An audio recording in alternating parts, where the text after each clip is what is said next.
Okay. What gave me the idea for the business? It's a long story. I hope you are ready to listen. I grew up with my parents. When I was growing up with my parents, my mother suffered from diabetes.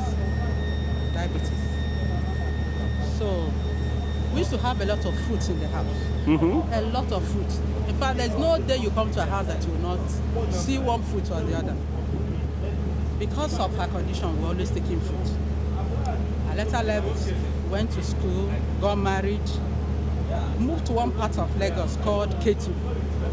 Ketu is a place where all the fruits from other parts of the country come. So from Ketu, they will now distribute to other places. So I used to see a lot of fruits on the way. So when I'm going back from work, then I was working with American Insurance Company. I was a salesperson with them. So I'll just buy maybe one pineapple, go home, because I didn't have machines. So I was using my house blender, the blender in the kitchen, my kitchen blender. I was now using it to blend different kinds of juices. I'll blend, then, I've just gotten married, so no issues yet. So just me and my husband. I'll make pineapple juice. I'll use that blender, blend it, that kitchen blender, blend it, use something and sieve it, then we drink. I used to put it in the fridge. I'll go out, see pawpaw, I'll buy pawpaw, but I didn't know how to do pawpaw because pawpaw will come out in form of smoothies. So in fact, at times I'll even use cloth, to extract the juice from the fruit. Then when people will come to my house, when I have guests, I never used to offer them anything apart from that juice. Then once in a while, I add something like ginger to my pineapple. I'll see garlic, I'll add to it, just to give it a different flavor. Then I'll do watermelon. Because the machine I had was blender. It wasn't extractor, so to say. For the pineapple, for the watermelon, for me to separate the seed, what I used to do, I'll now use cloth, press it, and take the juice and discard the rest. So I continued like that. People will come to my house, I'll give them, they will drink, they'll say, wow, this is nice. Why not start selling it? I said, what? Who is going to buy it? But I just kept doing it, kept doing different flavors. I'll buy banana, buy anything I could just see. And it was very cheap because I was living where they were bringing it into the country. So one day I now just thought of it. I said, why not I start selling this thing in the church, in my local church? I discussed it with my husband. He said, well, if that's what you want. Then I went and picked bottles from my neighbor's house.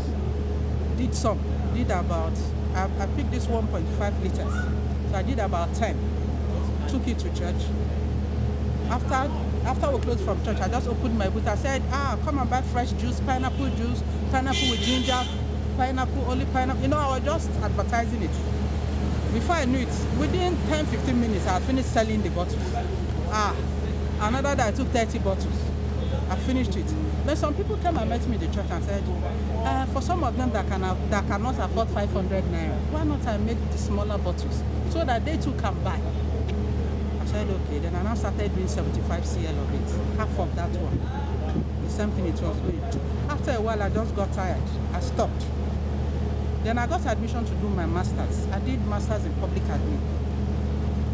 I went to the university. It was an evening program. I did a part-time program. So the first time I went to the class, I told some of my friends, I do fresh juice. He said, bring one for me to taste. How much? I said, 500 naira. He said, bring for me. I bought for her. Another time, somebody else asked me. Before I knew it, I started taking juice to the class. Before the lecturer would step into the class, I must have finished selling the cooler of my pineapple juice. I continued like that until I finished from that program. And when I finished, I stopped again. I didn't do the business again. I just stopped. I was still looking for what to do. I wasn't satisfied. I was still looking for what to do. Now what I'm telling you is how the business started. Then when I was now meditating on what to do, I've not traveled abroad, so I haven't really seen where they make fresh juice. So I now started having the idea of, I want a place where people will come into my shop, they'll see the fruit, they'll pick out the fruit and say, juice it for me. Then I'll pour it in a cup and they will drink in my presence. That will give me joy. So I said, but how do I start? I've not seen where they're doing it. Then discussed it with my husband. My husband said, still pray about it. I prayed. One day, we're now moving out. We're relocating from K2 to another part of Lagos where I'm living now, Bagada. We had paid for the house. So as we're coming out, just like a bench like this, I saw one woman seated with plenty pineapples around her. She was cutting and I saw a lot of crowd. Just buying, not the juice, or buying the raw pineapples. Something just touched my heart and said, this is what I've been telling you to do, but do it in a better form. Then I now told my husband, do you know what came to my heart now? That somebody's about stealing my idea. He said, who is stealing your idea? I said, that woman sitting there. That woman, he didn't see the woman. He said that he did not see. I said, you wouldn't see because I'm the one that has, I'm the one that, I don't know how to put it. I said, I'm the one that has the idea. You wouldn't see it. So, you know what I did? That day I went back home. My husband went to work, came back the following day. One of the women that bought the juice for me in the church saw him in the office and said, tell your wife, Olivia, why is she not producing that juice? That she feels that she will make a lot of money through that business. When that woman said that, when my husband said that to me, I said, this is just a confirmation. I'm going to start that business. You know what I did? I went to church that Sunday. I want to bring this in because it's not outside it. My business is not complete with this part of the story. I went to church. The minister that ministered that day said, tomorrow being Monday, somebody's going to meet with a miracle. Wow. I know I grabbed it. Not all this while I've been looking for somebody that has done the business or somebody that is into the business. Let me even borrow one or two things from the person. So the following day, I went to the market, that K2 market. Remember, we are no longer living in K2. We have moved to Bagada. So I now went to K2. I was buying pineapples for my customer.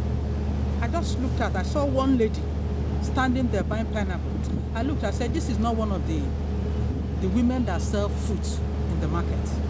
This woman is different. She looks educated. Then I now approached her. I said, sorry, madam, please, what do you do with your pineapples? She now said she does fresh juice. I said in my heart, this is the person I'm looking for. I didn't say it out. I said, this is the person. I said, where is your shop?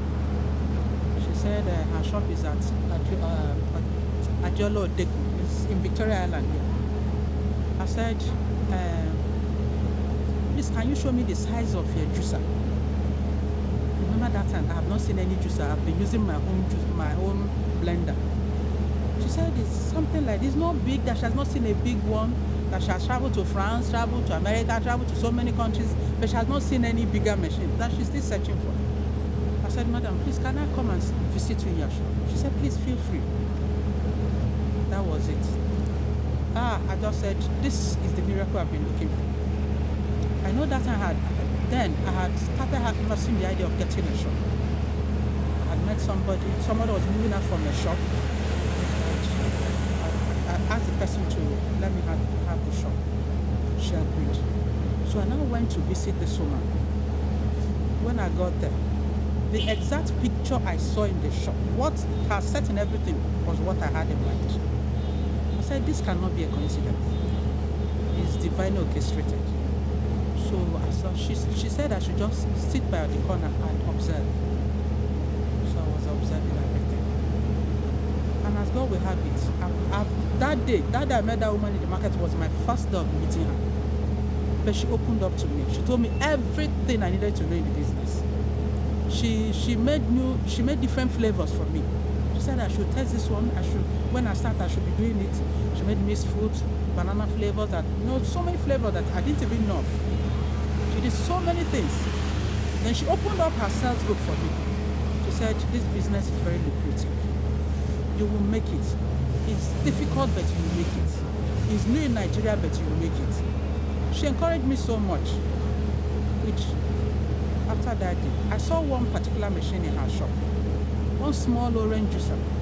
I said, how much is this one? She said, it's small. I will give it to you. I got it from Dubai. She said, in Nigerian money, it was 18,000 naira. She said she would give it to me. I said, just like that. Remember this lady, I only met her that day in the market. She gave me that machine. Then I saw different machines I had never, it's only that blender I know. So I was asking her, I said, where did you get this one? When she told me the price of the orange machine, she said, this one is over $1 million. I screamed. I said, no, where will I get money to buy this one? She said, don't worry, start small, start with what you have. She encouraged me so much. She showed me herself, she showed me how much she was making for the, 3 or 4 months that she had started the business. So I now went back. She said that she will be traveling to London in 2 weeks' time, that time. She said that if I have some money I should give her, that she should get in some machines for me. I told her I didn't have money. I didn't have. She said, okay, you know what I'll do? I'll bring the machines. Then you pay me at your own pace. Pay me instrumentally, anyhow you want to pay it. I looked at her. I said, you've never met me before. You don't know me. You don't know if I'll even run away with your money or so. She said she doesn't know, but something just telling me that you are real. That was it. Went back. Somehow started the business. What did I start with the business with? The shop my husband paid for it. It was just 1 year rent, $250,000. Then bought 2 freezers for me. The total of what I started the business with, I wrote it down. The total was $360,000. See, I had the $360,000, the $250 for the shop is inclusive, the freezer is there. Then the machines to start with, I had that orange machine that lady gave me. Then I now went to the market and looked. She told me where to get fairly used. I got one for $6,000. Got another one, I think for, at the end, I had 1,000 naira left. So it was with that 1,000 naira, I went to the market. Bought my food, started the business. So what I was doing the juice, putting in the fridge. I wasn't keeping it for people to see because it's new business, people were not really coming. And the fresh juice business is relatively new in Nigeria. Even till now, people really don't know much about it. But I remember that day I went to meet that lady. She introduced me to another aspect of the business, which I never knew existed. She said, there's another angle to this business, which is event. She said you can actually go and do, when people are having wedding occasions, you bring your equipment, set it, do fresh juice for them in their presence, chill it and serve them. She said that is where the money is. So that one I just held it. When people come to my shop, I'll tell them we do events, even though I didn't have the machines to do it. The lady told me, anytime you get an event, tell me. I'll give you all the machines you need. Because when I saw her machines, in fact, I was shocked. So I started the business. It wasn't moving, but I wasn't discouraged. I got somebody that was working with me. That lady has been with me till now. I started in 2009, so that's how the business started. I hope I've answered the first question. The second one, you said, how did you choose the course you took? The course I took in EDC. I didn't choose the course. They did an advert on the paper, on one of our national dailies. My husband saw it, and he felt, if the wife attends this program, that it's going to help her in her business. So he didn't even tell me, he applied, he did everything. I was later called for an interview, which I went. I was chosen. Among the 50, I was chosen. I know it's a scholarship thing. We didn't pay, we only paid 50,000. Maybe out of 1 million that we're supposed to pay, we paid just 50,000. And that was how we did the program. So I hope I answered that one. So how did you fund it? I didn't fund it. It was on scholarship. What challenges did the course help you to deal with? This one is much. Let me read from what I wrote.